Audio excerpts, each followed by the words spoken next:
Conquest of Bliss, a podcast about finding light in the darkness. This episode was produced by Cappy Productions. Hello and welcome back to the Conquest of Bliss. I am here with Paulkrismer from the Happiness Experts Company. How are you today, Paul? It's a pleasure to be here. I'm just fine. Thank you. I'm glad to hear it. I'm really excited. One of the things that we're going to talk about is the concept of positive psychology. And so I wanted to ask you, first of all, that's not a company, right? That's a concept. Yeah, it's a concept, and it's kind of a subfield within the field of psychology. And it really was invented relatively recently as research subjects go. Mm-hmm. It used to be the case that under the broad category of psychological research, almost all of the research was with respect to negative pathology, anxiety, depression, and all the different personality disorders and so on.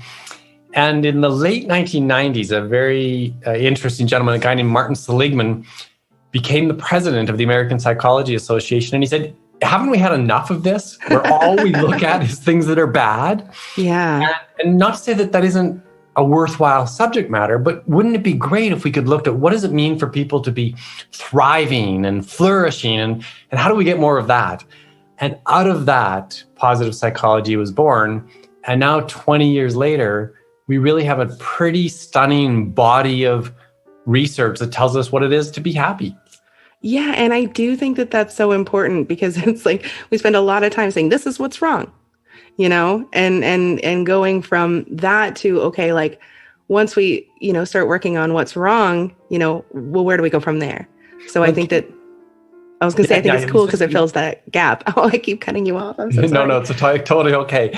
What you're pointing out is so true to the problem, and I think it was a problem of psychological research in the main, is that they were so focused on things that were wrong that even the goal setting that they had for patients was wrong. Like it was too small, too pathetic. It kind of say if negative pathology counts as -5, like you're in the fetal position, you're in bed and you don't want to get out of bed and you just close the curtains in your life, well, that's maybe a -5. Mm-hmm. And it was a clinical condition, obviously. And if they made people better, they might take people from kind of -5 to -2. And we'd say, well, you're no longer pathologically unwell. You're just still miserable. And that was good enough, right? You'd say, okay, they're no longer clinically anxious, or you're no longer clinically depressed. And while that in and of itself is a really great thing, because people being clinically anxious and clinically depressed sucks. And I've been there years ago. But to work towards flourishing and thriving, and let's pretend that that's like the +5 on the continuum from -5 mental health pathology to +5 life couldn't be better. The whole notion was that when we work to move people from wherever they are, -5, -2, to higher numbers, not only is life better on a day-to-day basis, but we provide this cushioning so that when the hardships of life come in, whatever it is, the loss of a loved one, or super stressful work, or the things we all face, job loss, all that stuff. Then instead of trying to go from where we were before, -2 back to -5, instead we can work on this continuum towards higher and higher levels of well-being. And let's say we get to +2 or whatever, 0, whatever it is. Then when things hit us, we've got this cushion so that we don't become clinically pathological again. Yeah, exactly. That's fantastic. And, you mentioned this is from the 1990s. So I was born in 89. You're and, well, I was going to say what's interesting is I've been kind of exploring happiness and all of this stuff for a really long time. And I really only came into positive psychology in the last 2 years. Yeah. So I think that, like, even though in the psychological field, it's been around since the 90s, I don't think that it's really been in popular circles, like the layman or the random person on the street would have never heard of it. I agree. And for some period of time, maybe till 2010 or something, the body of research really wasn't all that great. On a few topics, it was pretty good because there were positive psychology topics that existed before we called it positive psychology. Okay, yeah. Study of mindfulness, for example. Basically, the Beatles came back from India in 1968. We've been studying that. But a lot of if it wasn't one of those specific subcategories within positive psychology, there really wasn't a body of research big enough to talk about until maybe, it's subjective, but let's say 2010. And by 2010, we started feeling some momentum. And now there's a lot of people doing this research. And every year there's brilliant new discoveries and depths of knowledge that we're learning. Simultaneous to that, Karen, you'll forgive me if I run on sometimes, but I get excited by this topic. Simultaneous to this research, we were also getting really, really good at studying the physicality of the brain, neuroplasticity. We could actually start to understand physically what's going on in that biological mechanism of the brain as we had more positive experiences. So these two sciences in some ways have come of age together, and they've interacted and have common ground on a few fronts. That is really exciting. I'm actually going to be talking to a neuroscientist tomorrow about exactly that. And I'm really excited because I've been kind of watching for, like I said, I've been watching for a long time, trying to figure out my own life for a long time. And it's so exciting.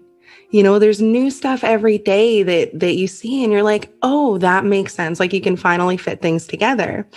And I think one of the big questions, that a lot of people have about all of this is like, where are we starting? What is happiness, in positive psychology terms, or just, in your own opinion, like what is happiness to you? Well, in my own opinion, I'd say happiness is a really good pizza with the people you love. But from a clinical or research perspective, the original early psychologists, and some of them still use this, had a very unhelpful definition that the layperson can't get any value from. And they'd say happiness is the subjective well-being of an individual. So whatever their own perspective is, they can say how happy they are, and that is what happiness is. And it's not a very useful definition. But there's another woman whose name is Barbara Fredrickson. She's a professor out of the University of North Carolina. And she wrote a very useful and practical definition of happiness. And it's worth you and I exploring a little bit. She basically said this. She said, happiness is any one of these emotions, and there's different words that you can give for them, but they're generally any one of these 10 emotions. She said they're joy, gratitude, serenity, interest or curiosity, hope, pride, inspiration, amusement, awe, and love. Oh, I love that so much. Yeah, and the last one, love, she says, really that's any combination of any of the previous descriptive words when they come together. So we could say, in English, we do this kind of funny thing. We say, oh, I love ice cream. We go, oh, yeah, okay, I'm interested in ice cream and it gives me some joy. And then when I say, oh, I love my two sons, I've got pride, I've got hope, I've got gratitude, inspiration, and all these things. But whenever we use love, we're really associating that with multiple prior defined positive emotions.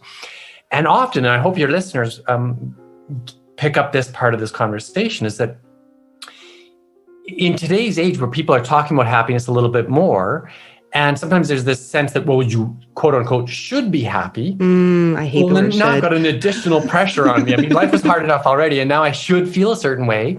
And then when we think of happiness, we might think, oh, I should have a grin from ear to ear and like be skipping in the meadow with like a happy, on drugs or something.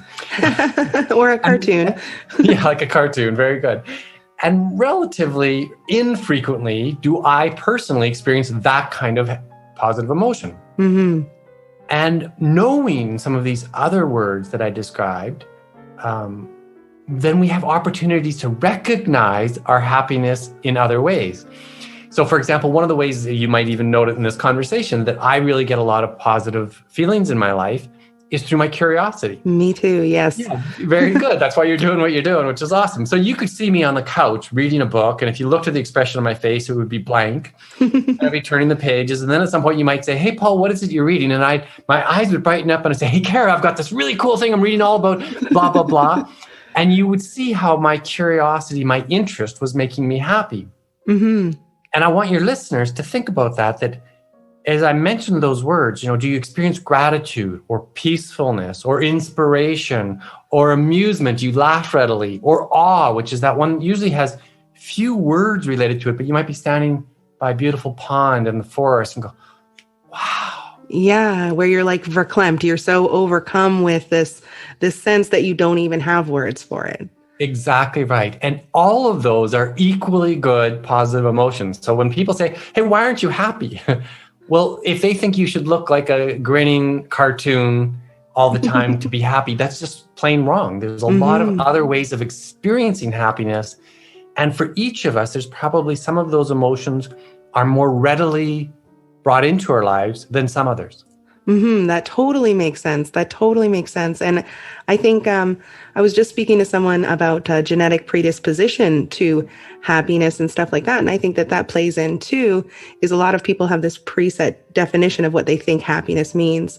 And they might not be predisposed to access that easily, whether it's curiosity or like any one of those 10, you might not have access to those easily. So you think, oh, I'm not happy because I'm looking at happy as joy. I think joy is a really common one where people associate that's the same thing. And you might be predisposed though to some of the other ones, like you're easily inspired or you're easily, in awe, or you're very grateful and appreciative.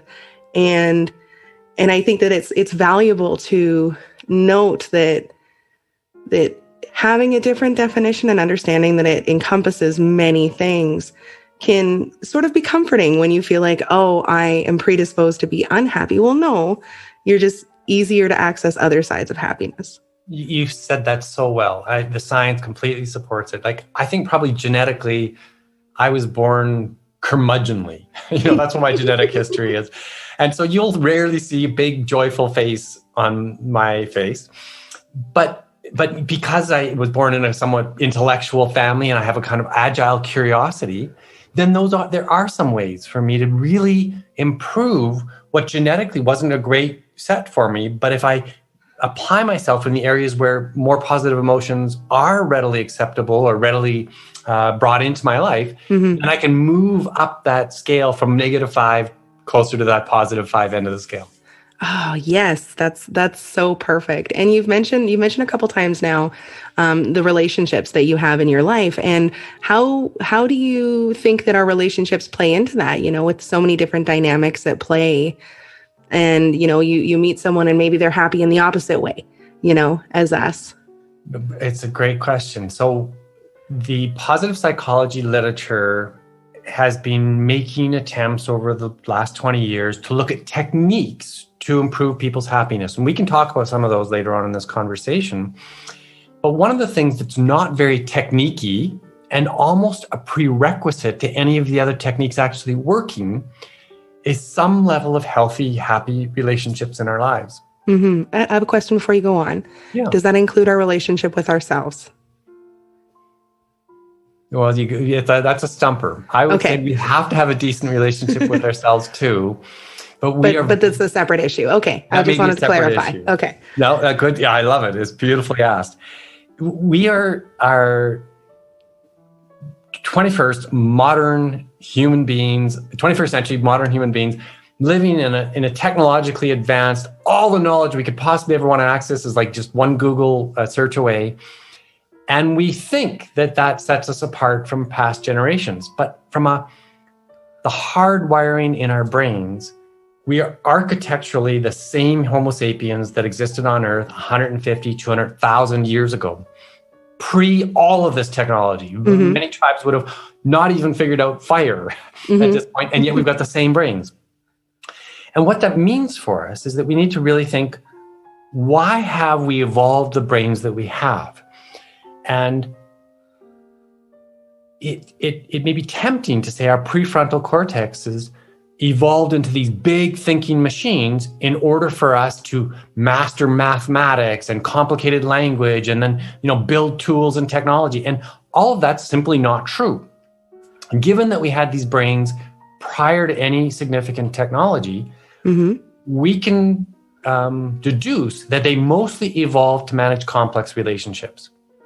Okay. So humans did not do well as a species because they were strong or fast or they had sharp fangs or any of that stuff. Mm-hmm. We are a society that only survives in groups. Mm-hmm. Community-based, 100%. And so there's even bizarre things that relatively few animals on Earth have that humans have in a major way. Mirror neurons is one example.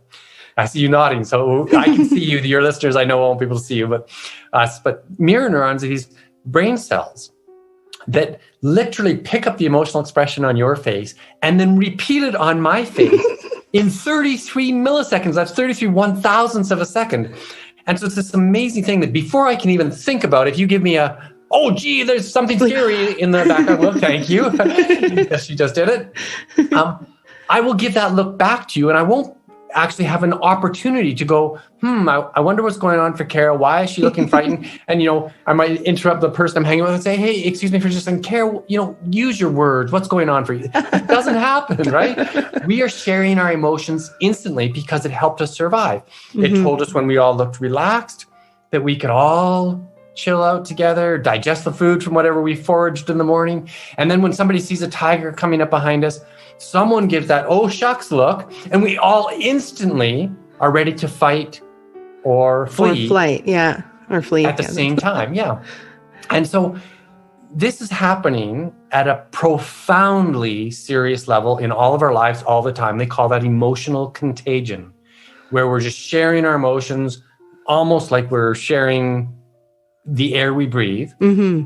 And at the same time, humans, especially modern humans, have this arrogance that they call I forget what they call it, but it's this idea that, it's called the third party effect. And it's this idea that we deny this sharing of emotions. Yes. It's the same way we deny that advertising is influential. If somebody says, hey, do you buy Coke because you watch ads? Like, no, I like Coke. I don't do it because of the ads. I buy it because I like it's like almost the contrarian in us. We don't want to admit we're being told what to do by anything besides our minds. Exactly right. You got it. And yet if somebody says, hey, do your friends get influenced by the Coca-Cola ads? I go, of course they do. I mean, Coca-Cola wouldn't spend billions of dollars on ads if it weren't for that. And the same thing's going on from an emotional perspective. We kind of like to think that we're islands emotionally, that it's my responsibility to carry my own emotions where and how I should. But the truth is, if I'm in an environment that's quite negative, it will be incredibly difficult work for me to be positive. And on the other hand, if I go to a place where everybody's just bursting with good positive energy, in high likelihood, my own energy will lift somewhere close to where theirs are. Mm-hmm. And I mean, I was going to say you can force it. I've seen people in really high energy environments who've decided that they're going to be upset, usually because of a principle. And I've seen it, and you can see that it's like torturous almost. Like that's all they're thinking about. Like they're like, no, I'm thinking about this bad thing. I'm thinking about this bad thing. I'm thinking about this bad thing. Well, you also sometimes see the opposite kind of thing, where sometimes people who are in a lousy mood, and if you can pretend for a moment to be in a good mood and just get with the flow of the people around you, it may feel fake for 30 seconds or 60 seconds or something, and then it starts to become real because you take on those contagious emotions that are available for us. Like the fake laugh experiment. 100%. We laugh because other people laugh. Totally. Mm-hmm. And when I'm teaching, sometimes I show these rather profound videos of young women taking on neurological conditions of twitching that turned out it was a conversion disorder when they found out later on. But conversion disorder is just when a mental health issue starts to manifest into physical symptoms. Mm-hmm. And young women were actually sending these from one to another in this school where this famous research took place, but completely unconsciously, of course. Mm-hmm. But after a while, you had 22 young women looking like they had this horrendous neurological condition. And everybody was studying whether there was an environmental condition, pollution, or what the heck was going on. And when psychologists finally kind of figured it out, almost all of them instantly got better. And so the same way that laughing thing happens when you go to laughing yoga and everybody starts laughing in a very sincere way together for no punchline, no real reason to laugh. Yeah. It's the exact same thing from a negative pathological perspective as the good-natured fun of everybody laughing together. Well, and so I have a question, and you may not have the answer, and that's okay. But if you do, that's great. Mirror neurons, how does that differ from the concept of empathy? I expect that they're related. I don't know that for a fact. But when we immediately express the same emotion as the other person around us, we can imagine that evolved for these important survival reasons. And I would imagine that empathy evolved for exactly the same reason. And there's a kind of connection between empathy and altruistic behaviors. It's if I can feel your emotion in a genuine way, so I'm empathetic, then if I want to help you with those emotions, if it's, let's say you're feeling sad, what was the reason why we evolved as a species that would get a reward from that behavior? Why would we behave altruistically? It doesn't make sense. Unless I was saying, Kara, I'm going to be nice to you for the next 20 minutes so that you'll give me $10 at the end, right? That wouldn't be very altruistic, but we don't very motivated that way as humans. We are motivated altruistically, spontaneously. And so scientists are speculating. We don't know the exact reason why we evolved that way, but probably, again, from a complex tribal relationship perspective, if I was altruistic today and helped you find a lost child, and tomorrow you manage to forage a bunch of really yummy berries and you share some of those with me, and the day after somebody caught a rabbit and we're all going to eat that, it was this idea that within the tribal society, what went around came around. And so from an evolutionary perspective, we felt psychologically rewarded by being altruistic because it made us happy. Behave altruistically, we get happy. And we go, why would we evolve that way? Oh, well, it's because what sharing goes around comes around. And that's probably the reason why we evolved empathy. Well, and to your point too, I would add, and this is just speculation, of course, but I think that, what is the reward of empathy? I think it really comes down to that whole mirror neurons thing too. Like in an immediate way, I walk into a room and my friend or even my enemy, anyone, if I'm stuck in that room with them and they're sad, it's to my advantage as far as what I get to feel if they're feeling better, because my brain wants to mirror what they're showing, what they're displaying. And I don't really want to have to mirror something that's really crappy. Does that make sense? That's a brilliant observation. And I think mostly we are unconscious about these dynamics. So if we come into the room and we might see somebody who's your enemy and they're looking really miserable, I might go, this poor sap, but I'm lucky. I'm glad he's feeling so miserable and he kind of deserves it anyway. But the interesting thing is your instinct was to say, but I want to make him feel happy because that'll probably make me feel happy, which is a brilliant observation of probably how you are hardwired, and we're all hardwired at some level to behave that way. And then there's contradictory hardwiring too, especially amongst men where we're competing for status so we can get mates and all that kind of crazy stuff. But some part of us wants to be helpful to other members of our tribe. Well, yeah. And I mean, this might be slightly off topic, but it's what it made me think of is that like, I look around and I see like there's a lot of negative in the world and people love to point it out, but I see like a lot of positive. And I understand that there's a lot of things that are for like less helpful that we're taught as far as societally and things like that. But I think deep down, humans understand that having an altruistic nature, having community, having people get along is beneficial to every single individual that's a part of that community. Yes, you're so right. And here's the tragedy in what you've just said, though, is that intuitively we all know that community is essential. We all get it. And at the same time, our society is becoming progressively, decade after decade after decade, lonelier and more alienated from the communities we're living in. And there's something kind of ironic about it because we've never lived in bigger groups, and yet we've never been lonelier. And there was one interesting study out of the UK. It's now maybe a bit dated, but 50% of men only had one person in their life that they could speak to about something that was important to them. And it was either their wife or their mother. And almost 35% of men said they had no male friend they could share a deep personal concern with. And so, and the problem is a little bit worse for men than for women because women do the social thing a little bit more naturally.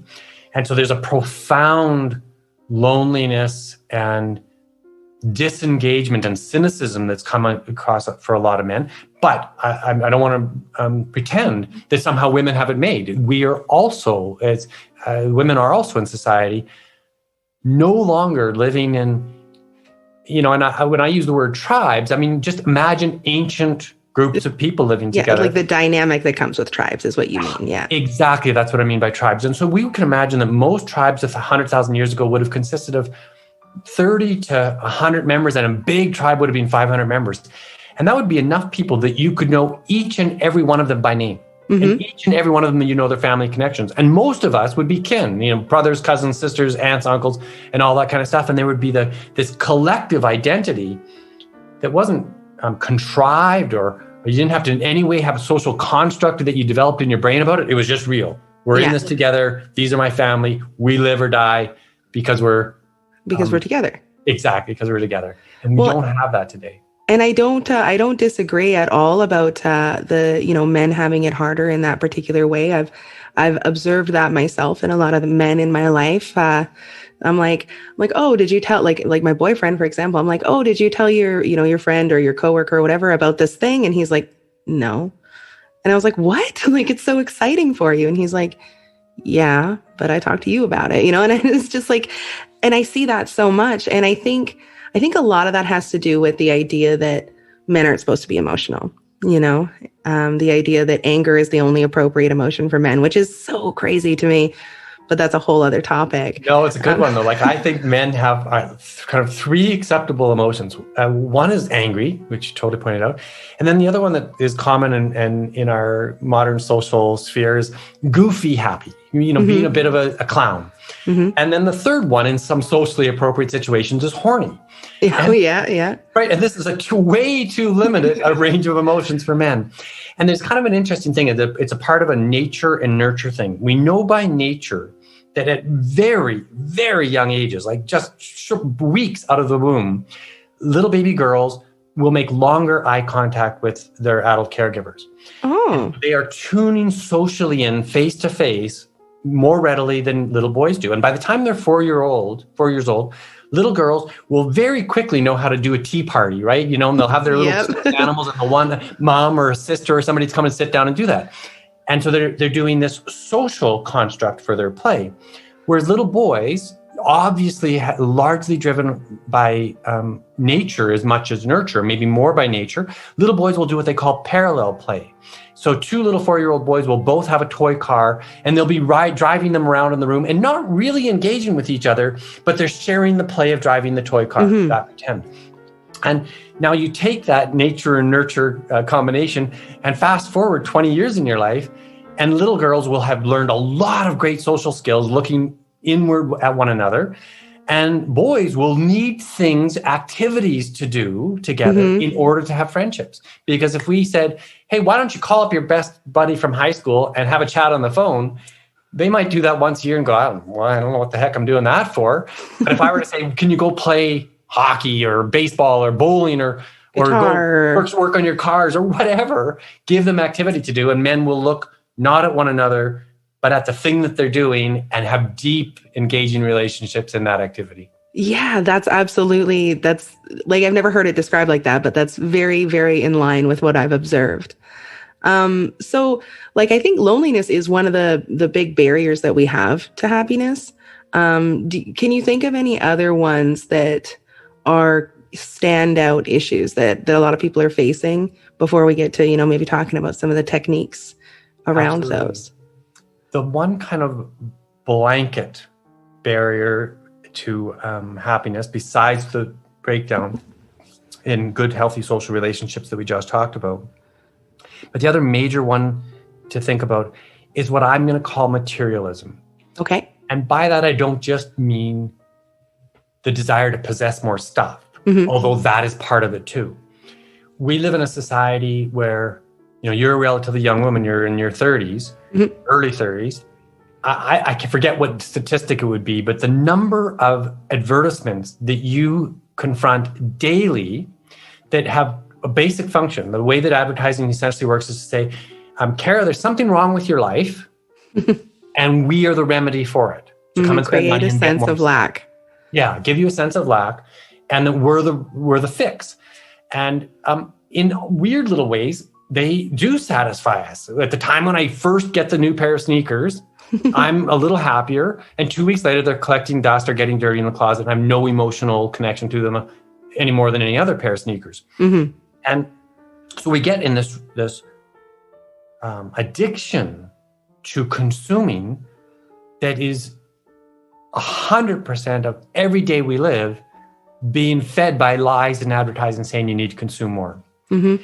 And so that's one kind of materialism. And we simply know from tons of study that the possession of many things makes us no happier than the possession of the basic necessities. Mm-hmm. Perhaps less happy because you have a weight that comes with everything that you own, a responsibility. Brilliantly observed. Absolutely right. So even when you research, there's kind of different ways that people measure that. If you say to people, looking back at the past 24 hours, how happy were you in this day? Rich people are no happier than people who have their basic necessities met. And then you say, if you look at your overall demands on your life and how stressful it is, what's your life satisfaction when you consider that? People who have their basic necessities comfortably met score higher than people who are very wealthy because they're looking after their helicopter and their 4 houses and exactly. all that crap. And so they're less happy. Now here, both those groups, the people who have their basic needs well met and the very rich, score much better on each of those kinds of surveys than people who are impoverished. Mm-hmm. So comfortably meeting our basic needs is essential. If I'm worried about, can I pay my rent? Am I going to be able to food on the table tomorrow? I'm not going to be very happy. Mm-hmm. But if I'm confident that I can meet my basic needs, so not just this week, but next week, I'm pretty sure, and next year, I'm pretty sure, then I will be about as happy as you can ever be. Mm-hmm. From a wealth perspective. Yeah. As far as money buying happiness. Exactly right. And so this materialism goes beyond that too. In addition to wanting to buy stuff, our society, in a way that has just exponentially got worse in the last decade or two, has so much emphasis on status. Mm-hmm. So again, if I'd been in a tribe 100,000 years ago, there would have been a clear pecking order. And I wouldn't know where I am in the pecking order. And yet I would have felt profoundly accepted and loved for the most part.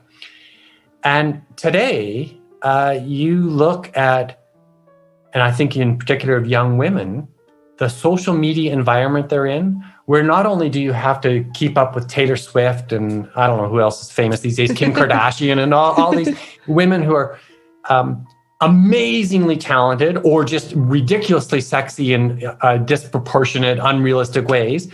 And that was bad enough a decade ago. And now you look at today where not only do you have to look at those famous people, but your friends in school and the girl you know across town, they're all on Instagram, scantily clad and taking pictures of their major accomplishments and their best days, water skiing with their friends. And it's all this completely unrealistic highlight moments from my life that are often fabricated for Instagram, that we're all feeling like, well, my life doesn't measure up. So we have this profoundly disoriented and negative mood-inducing exposure to materialistic influences in our society. Yeah. I have another question. Please. Lots of questions. So how would you, would you say that the concepts of productivity as a value in humans, for example, and achievements, not necessarily just looking good and stuff like that, but that falls into materialism as well? Brilliant. Of course, it totally does. What we are taught in our society from a social conditioning perspective is to acquire and accomplish. Mm-hmm. So we're told, get the right education, work hard in school, then get the right job, marry Mr. or Mrs. Right, get the promotion, get the house in the suburbs, get 2.2 kids and a white picket fence and multiple cars in the driveway. Mm-hmm. And when you get each of those accomplishments, you're supposed to be then told that then you're allowed to be happy. When you've accomplished the right thing or acquired the right thing, you get to be happy. And so as young children, we learn this pretty well. We get on this little hamster wheel and we run like crazy, and then we accomplish whatever our parents or our teachers told us was the thing that was societally valued. And we hop off the hamster wheel, and momentarily somebody praises us and recognizes us and says, nice accomplishment. We feel happy. And then shockingly, an hour or two later, it fades to zero. And the only formula we've been told to be happy is to get back on the friggin' hamster wheel and run and accomplish and acquire something further. And that's exactly what this materialism that I'm talking about is about. And you put your finger right on it. It's this overemphasis on productivity for what? Am I going to be the most, years ago when I was in my corporate career, I at a very young age got some very senior roles. And I was fortunate that I was still young enough that I kind of was able to make that observation that, is this the corporate ladder I want to climb? People were saying to me, oh, you could be the youngest vice president ever in this organization. And it was a really interesting thought. And I was like, well, why would I want that? And so then you lean your ladder on a different wall and you say, no, I'm going to scale that wall instead. And it's scary because it's counter to everything you've been told. And I mean, even though I'm super conscious of this, I'm a product of my socialization too. And so there's always something I want to acquire or accomplish something more. But whenever I'm thoughtful about it, then I can turn from those materialistic values and go to something that I'm going to call spiritual. And by spiritual, I don't mean religious in any fashion. I just mean opposite of material. Yeah. If it's spiritual, it's about my relationships, my metacognition, my thoughts about my thoughts, my purpose in life, my relationship to myself, which you mentioned at the beginning of this interview.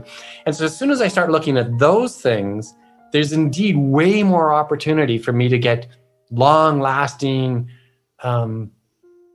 intrinsic versions of happiness than that materialistic rat race will ever give me.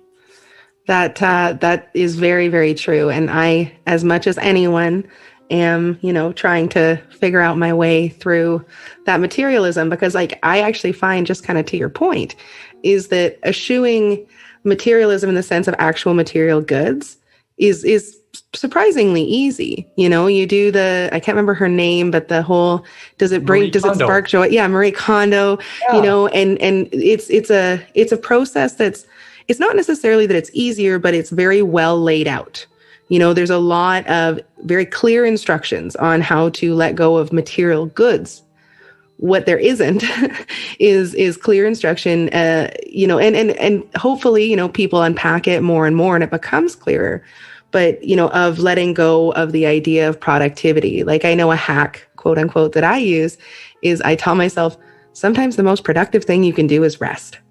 Because sometimes I can't get out of the productivity mode, but I'm like, oh, but if I frame rest as productive, then I'm doing okay. Does that make sense? Oh, it's beautifully said. So brilliant, Kara. Absolutely. I mean, we even the way that we sleep as humans in the modern world is ridiculous. No humans before 1800 had the behaviors that we have now, where we think because artificial light can be turned off at 10 p.m. and turned on at 6 a.m., that's where the period we should sleep for. All the historical literature from multiple languages and different societies had this notion of first and second sleeps. Go to bed when it got dark, after a little while, because a candle would only light the room so well for productivity purposes. So we'd go to bed, and we may not be tired yet. It'd be a good time to have sex, to pray, to maybe write very quietly, but under the candlelight. But we'd do very calm things, and then we'd wake up at sometime around 3 a.m. and we might be up for an hour or two. They called that the first awakening. And again, it'd be a great time for sex or to pray or to write or just be thoughtful, mindful. And because it still wasn't going to be light again for several hours, we'd go back to sleep and we'd get our second sleep. And then we'd have the second awakening where we'd get on with our day. Yeah, where we'd start our day. Yeah, and probably we were getting more sleep and a higher quality of sleep in this relationship to self that was kind of forced into our lifestyle because we had time to spend quietly with ourselves. That's a really good point. And I'm now thinking, how can I make my schedule so I can do that? But I'm not sure. I'll have to talk to Matt. But okay, so like there are a lot of barriers. So what does someone do like about, say really about any of this? What are some techniques? I touched briefly on mindfulness, and the research is amazing. So it's so good. And in as little as 8 weeks, a person who's learning a mindful, let's call it meditation, but there's other mindful practices too. But if someone is learning to meditate for just 20 minutes a day, you can take a functional magnetic resonance imaging, an MRI of their brain. An fMRI, fMRI at the beginning of the experiment, and 8 weeks later, scan their brain again, and you can literally see changes in their left prefrontal cortex. This is the part of the brain that's associated with happiness and contentedness and emotional regulation. And so in just 8 weeks, it's amazing what can happen in terms of the change. And most of us, it's meditating feels a little bit like hard work. It's like going to the gym. And unlike going to the gym, where after a year you might be able to see a big bicep and go, meditation after 30 years for me is still one of those things that I'm kind of going, well, I don't really know how different I was from a year ago. I just can't see it. And yet I know enough about the research to know that it's not just an altered trait in the moment or an altered state in the moment. It's not just saying, oh, I feel a little different because I've brought some peace.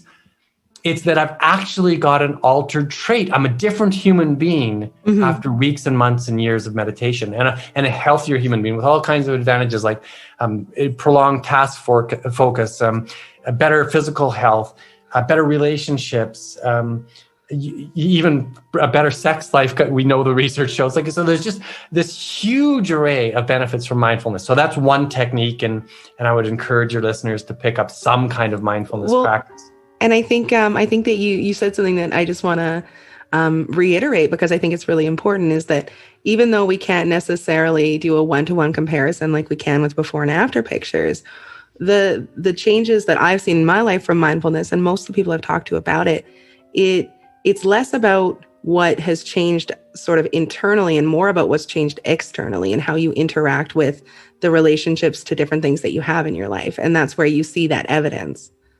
That's beautiful. So there's why it's the term spiritual really works, right? Is that by that I don't mean religious, but meditation has historically always been associated with a religious practice, and we don't have to associate it with religion in the modern context.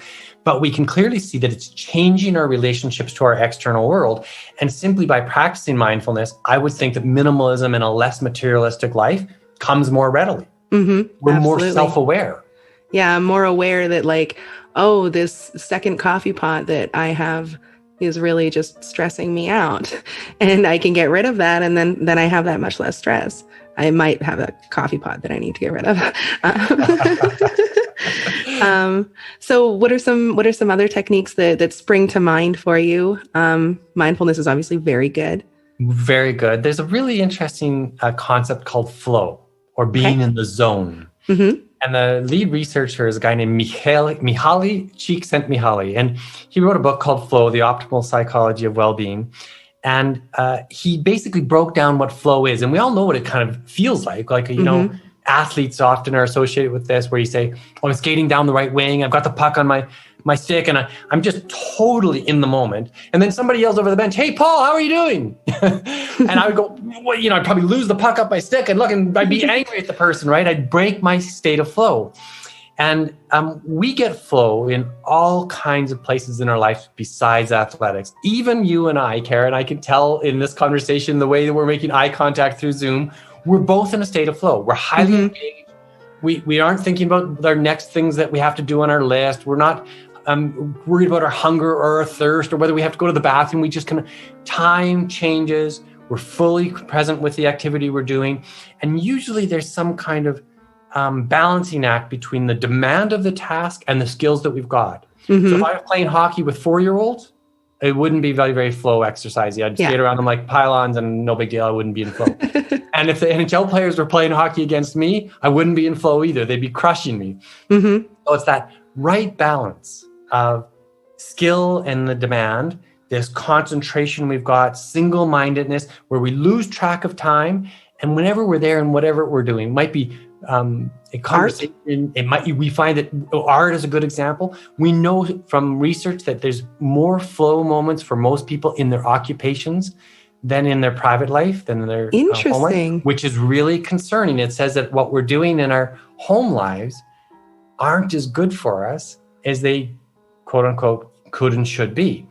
Because lots of us are spending too much time, I'm as guilty of this, watching YouTube and binge watching things on Netflix, and they're not usually very high quality or high flow moments. Whereas most of our work, when we've got a reasonable job, there's going to be moments in the day when like I'm totally engaged in the task that's been put in front of me. It's kind of weird, isn't it? That we might be happier at work than we are elsewhere. And that totally, like, that really resonates with me, because when I think of the moments when I've most been in flow, it's things like using Excel to create, not just like spreadsheets, but like putting math into it and how do I make this work, or creating art, or all sorts of things like that. And I think seeking more flow in our lives is incredibly valuable.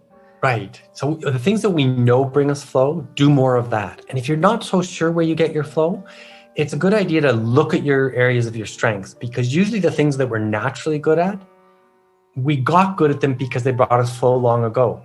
So if you think that I'm kind of verbal and like my role as a teacher, it's true. And as a little kid, I was the one who always had my hand up in class and, I know the answer. And in order to get I was the youngest of 6 kids. So in order to get my mother's attention, I would follow her around the house and tell her nonstop stories. And I'm sure she wasn't really listening. She'd go, yes, dear, whatever, dear. But I was entertained and engaged in my life because of that. And so as time has gone by, now I make my living pretty much as a teacher of this subject matter that we're talking about.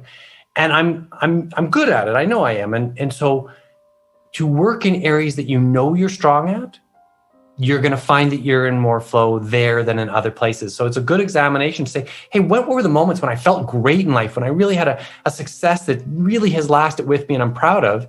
Well, whatever those activities were that brought you those, do more of that. And correct me if I'm wrong, or if this isn't in line with what you're suggesting, but I would say, like you mentioned, if you aren't at the skill level that you want to be, it can be frustrating and it can take you out of flow.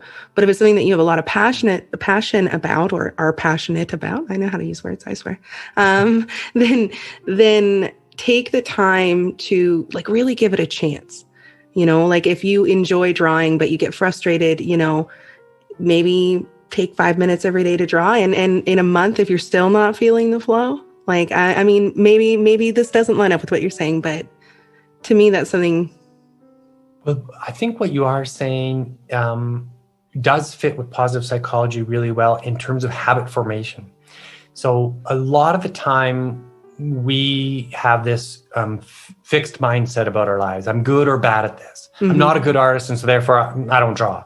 I'm not good at math, so I don't, I use a calculator. And a lot of us came out of our childhoods with a lot of fixed mindsets about a lot of things. And the research offers this opportunity for us to look at a growth mindset, which is the one that says, when I apply myself to something that I want, I can get better at it. And all the failures that I have as I'm learning are the stepping stones to success. And I don't get to success unless I have a lot of failures. And so that's true of the example you gave, where if you want to increase your strength on anything, and we all want to be really good, especially as adults, we don't tolerate our failing selves very much. We just need to look at what kids do. And maybe the best example is a 1-year-old. A 1-year-old will fall on their butt over and over and over and over and over again as they're learning to walk, and they never then articulate, I don't want to walk. I can't. I don't know how to walk, and I'm a failure. This is too hard. It's too hard. I'm sure they have moments of frustration, but they get up and up and up and up and up and up and up in little increments until at some point walking is natural, and that's how we learn to drive. Right? We were nervous. We drove badly, and we stopped badly at the stop signs, and our parents were pulling their hair out. And yet, at some point, we got to the point where we are such good drivers that in spite of the fact that we think we should be paying attention, the reality is we've been thinking in our heads about where we're going, who we're going to meet with, or we're having an excited conversation with the person in the passenger seat. And yet somehow we don't kill pedestrians, we don't speed, we don't go through too many red lights. We drive very, very well because we automate those behaviors. And it's through a million repetitious behaviors of having driven previously. Mm-hmm. Yeah. So before we move on to finding out where other people can get more of you, is there any more techniques or anything else that you want to add? Maybe I'll add one last little easy one for all of your listeners, and it's got really, really good science behind it. And it's this idea that we ask ourselves what's going well. And some people call it a gratitude practice, and I don't like that word because I feel like my mother's looking down and saying, now what do you say? And I'm supposed to look up and say, oh, thank you. And I don't really feel... Be grateful. Yeah, I've been there. Right. I feel the same way. So. Okay, so take the word gratitude out of the picture and simply say, I'm going to look in my life for what's going well. And the way to ritualize this is to say, at the same time, every single day, look to your past 24 hours and write down 3 things that went well. Now, it's dead easy. Every day, look to your past 24 hours and write down 3 things that went well. And if you don't attach it to an existing habit, you probably won't get to it. So if you brush your teeth at the same time every day, do it then. If you eat lunch at the same time every day, do it then. Attach it to some existing habit. For me, I wake up every day. At least so far. And so before I even get out of bed, I write down my 3 things that went well. And Kara, the reason why this is so important, this technique, is not that it stops us in the moment and makes us feel grateful for what happened yesterday, even though that may happen. But a lot of times as I write down my 3 things that went well, I'm not feeling particularly grateful for them. I'm just doing my list because it's my habit. But literally what I'm doing is I'm training my brain to look for those things. Mm-hmm. You're changing the filters. That's right. This is the neuroplasticity. I'm literally laying down wiring in my brain to recognize things that go well for me more readily. And of course, most of us, we've laid down paths in our minds to look for things that aren't going well. Mm-hmm. And I'm not criticizing this. That's natural for all of us. But to lay down an alternative pathway that says, I readily, with automation, see things that are going well in my life, well, my positivity just is going to escalate way, way up there. So much so when this research was first done on these observing 3 things every day, research was first done, everybody had a baseline level of happiness. And 3 weeks later, people who were paid to participate became much happier. And what they were really fascinated by, because it was so much increased happiness, is they said, let's go back and track these people down 6 months later and see what's going on for them. And they learned 2 really interesting things. The first is that because all of the participants were paid to participate, no one was doing it anymore. They'd all quit, which is hilarious. And then the second thing was they were all still happier than their baseline 6 months and 3 weeks later. Yeah, because the synapses and all that. Powerful change to their brain. That totally makes sense. That's one of my favorite parts of this, like the whole like study, I guess, like talking to people about all this stuff is learning that like we can basically manipulate reality just by learning how our brains work and how to affect it in different ways.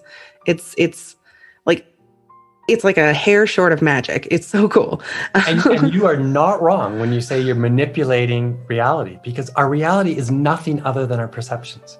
And so if my perception is a bunch of crappy stuff is happening in my life, and other people might even validate it. Oh, you're right. That's bad. That's bad. That's bad. But if on the other hand, if I said, hey, look at all these good things that happened today, again, third party people might come and witness with me and say, hey, those are good things. It's just perception. So where can people find more from you or more about you?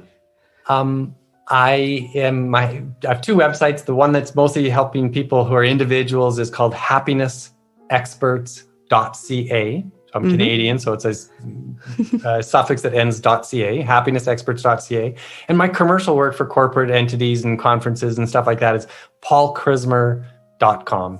Okay, perfect. Yeah. So for anyone who's wondering what he's referring to, he also helps corporations to incorporate more happiness in their employees, right? Yes, ma'am. It's fantastic. So you ready to play a little game? Oh, I forgot about this part, Kara. Okay, yes. Nervously, I say yes. Bring it on. Okay, so this is a little bit different than I usually do. So instead of doing another place, I'm just doing a different generation. So you're going to guess Gen Z slang, and I might, I'm reading a list, so I shouldn't get any of it wrong. So what does cap or no cap mean? Oh, gee. This would be baseball players versus the back catcher who doesn't have to wear a baseball hat? No, it means cap means you're lying. And no cap means that you're not lying. So if it was like, I saw Sammy Sosa, no cap, that would mean I saw him, I'm not lying.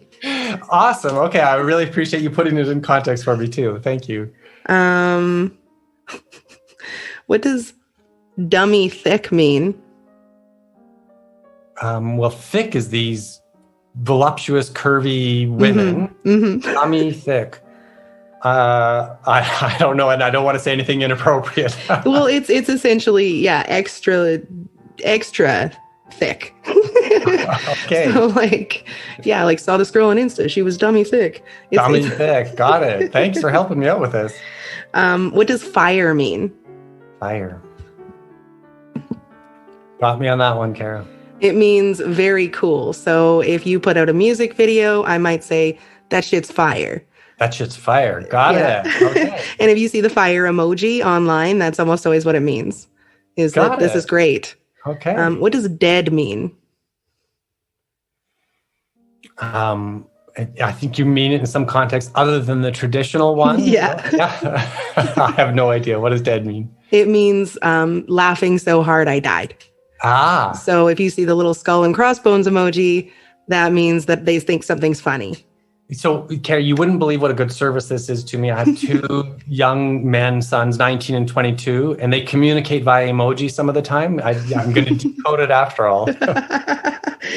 Okay, so I'm going to do two more. I might have said I'll only do one more, but I'm going to do two. What does hits different mean? Hits different. I don't know. Goes their own way. It's really a positive phrase that emphasizes something good. So if I were to say, that new, I'm trying to think of a Gen Z artist, that new Selena Gomez song, Hits Different, means that it's better than her other songs or other songs by other similar artists. Well, the positive psychology guy needs to bring that one in. Hits different. Got it. And then the last one I'm going to do, and I already know it. So what does slaps mean?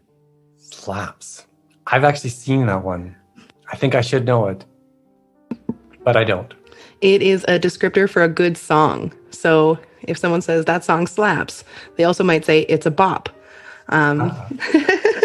So thank you so much, Paul. I really appreciate your time today and getting to chat with you about all of this stuff. I think it was very useful. And if you want to add anything, you can now, or... I'll just say, Carrie, you're a great interviewer.